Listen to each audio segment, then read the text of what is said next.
Այդ օրը Լեռնաձոր գյուղում օդը սովորականից ավելի ծանր էր։ Կարծես բնությունն ինքը շունչը պահած սպասում էր մի բանի, որը պետք է փոխեր ամեն ինչ։ Արամի վերադարձի լուրը կայծակի արագությամբ տարածվել էր։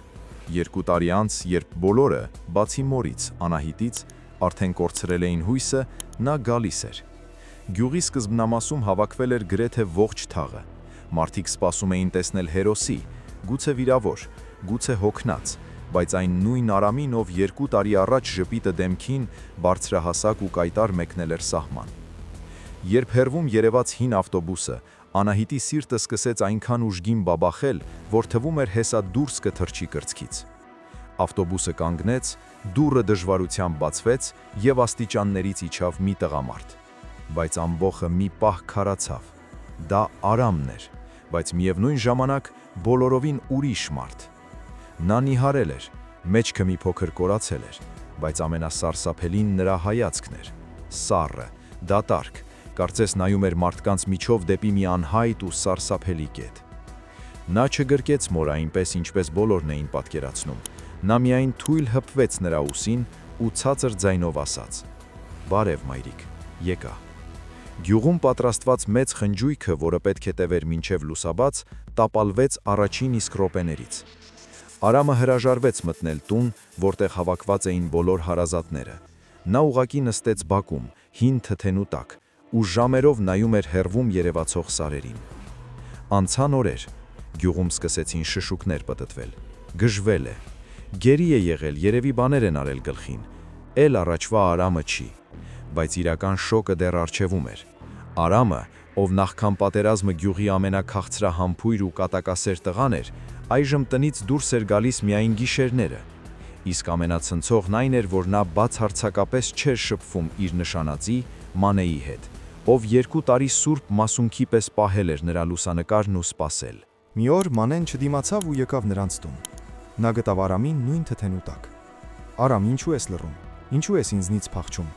Ես սպասել եմ քեզ ամեն վայրկյան», արտասվելով ասաց աղջիկը։ Արամը դանդաղ շրջվեց, նայեց նրան ու հանգիստ տոնով ասաց մի բան, որը Մանեի սիրտը կտոր-կտոր արեց։ «Մանե, այն Արամը, ում դու սպասել ես, մնացել է այնտեղ, խրամատում։ Ես նրա ստվերն եմ։ Գնա ապրիր քո կյանքը, ինձ մի փնտրիր»։ Բայց պատմության ամենասարսափելի ու հուզիչ շրջադարձը տեղի ունեցավ 1 շաբաթ անց։ Գյուղ եկավ մի անծանոթ կին, սևազգեստ, գրքին մի փոքրիկ տղա։ Նա հարցնում էր Արամի տունը։ Գյուղացիները սկսեցին իրար անցնել։ «Տեսակ, ուրիշին է բերել։ Էդ ումից է այդ երեխան»։ Երբ կինը մտավ Արամենց բակ, Արամը տեսնելով նրանց, առաջին անգամ 2 տարվա մեջ վազեց։ Նա գրկեց երեխային ու սկսեց բարձրաձայն հեկեկալ։ Դա մի տեսարան էր, որից քարն անգամ կլացեր։ Անահիտը սարսափած դուրս եկավ տնից։ «Արամ, որդիս, ով է այս կինը, ինչ է կատարվում»։ Արամը դեռ երեխային գրկած նայեց մորն ու ասաց. «Մայրիկ, սա իմ ընկերոջ, Սարգիսի կինն է ու որդին։ Սարգիսը, նա ինձ փրկեց իր կյանքի գնով։ Երբ մենք շրջափակման մեջ էինք, նա վերջին փամփուշտը տվեց ինձ, իսկ ինքը մնաց, որ ես կարողանամ դուրս գալ։ Նա մահանալիս միայն մի բան խնդրեց. Արամ, եթե ողջ մնաս, տեր կկանգնես տղուս։ Թույլ չտաս, որ առանց հայր մեծանա»։ Բայց շոկը դրանով չավարտվեց։ Արամը շարունակեց.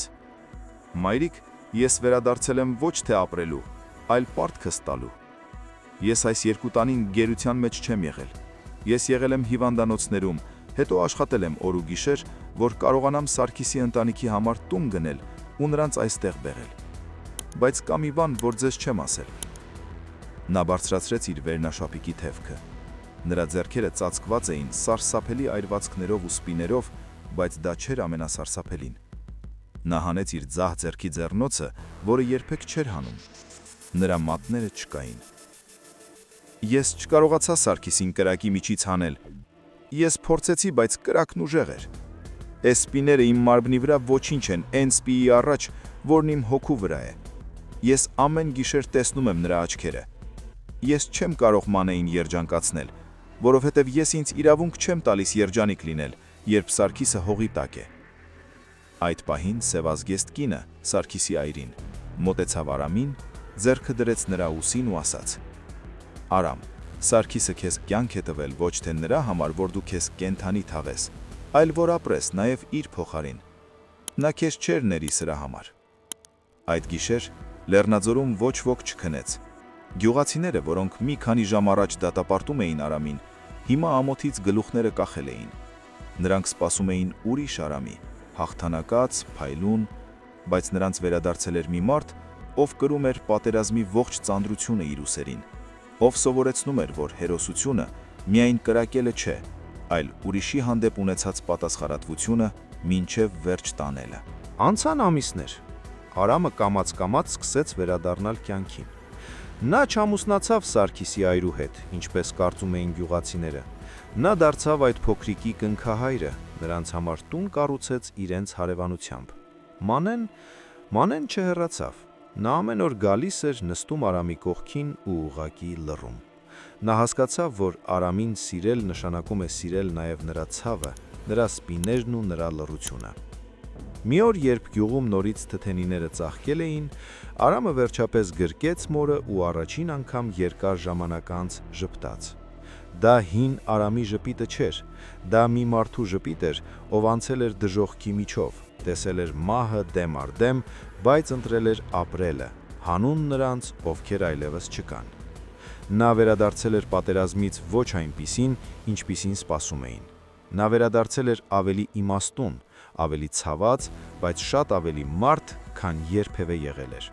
Եվ Լեռնաձորը հասկացավ մի պարզ ճշմարտություն. պատերազմից ոչ ոք նույնը չի վերադառնում, բայց կարևորն այն է, թե ինչ ես անում այն կյանքի հետ, որը քեզ նվիրվել է ուրիշի զոհողության գնով։ Այսօր Արամի տան բակում վազվզում են երկու երեխա, նրա որդին եւ Սարգիսի որդին։ Նրանք խաղում են միասին, իսկ Արամը նայում է նրանց ու գիտի, Սարգիսը հիմա տեսնում է ու հանգիստ է, որովհետև կյանքը, չնայած բոլոր սարսափներին, շարունակվում է, եւ ամենամեծ հաղթանակը հենց դա է՝ մնալ մարդ, նույնիսկ երբ հոգիդ մոխրացած է։ Տարիները սահեցին Լեռնաձորի արագահոս կետակի պես։ Գյուղում շատ բան փոխվեց, բայց Արամի լռակյաց ու ծանրակշիռ ներկայությունը մնաց որպես մի անտեսանելի հենարան բոլորի համար։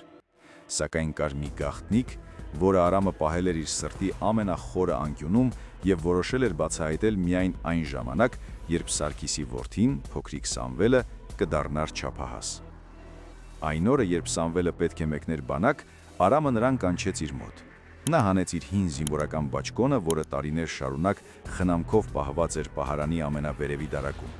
Բաճկոնի ներքին գրպանից նա հանեց մի մաշված, կնճռոտված թուղթ, որի վրա արյան չորացած հետքեր կային։ Սա քո հոր վերջին նամակն է, որը նա գրել էր շրջափակման մեջ լինելու հենց առաջին գիշերը,